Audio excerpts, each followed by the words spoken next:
Hello, magandang hapon po sa mga makakapanood nito. Ito po ay install ko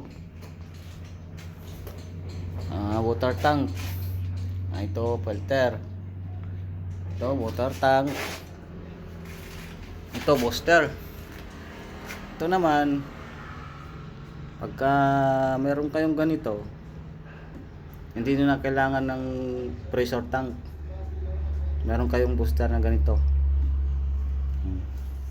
Ang tatak niyan ay Adelino. Malakas yung pressure kahit na maliit lang siya.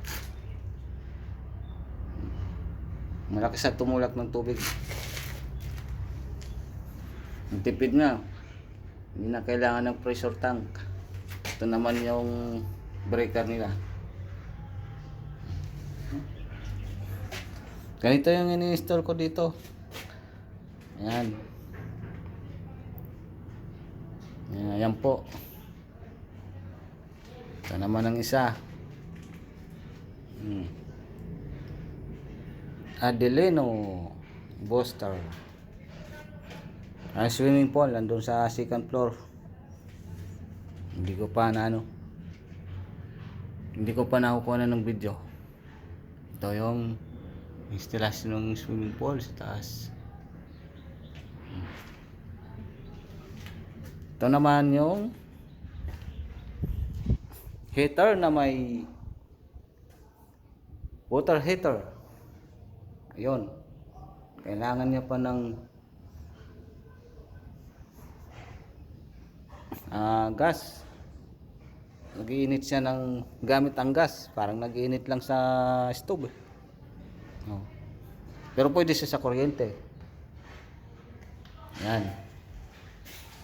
Ito yun. Oh. Hindi gas.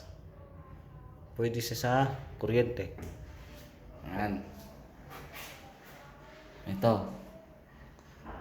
Water heater pangkalahatan.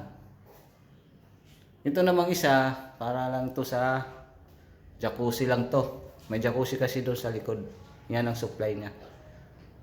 Yan. Ay. Ito naman filter, dito pinalagay sa labas. Nilagay ko yan sa loob kaso ayaw. Dahil masikip na daw. Okay. Sa susunod. Bye.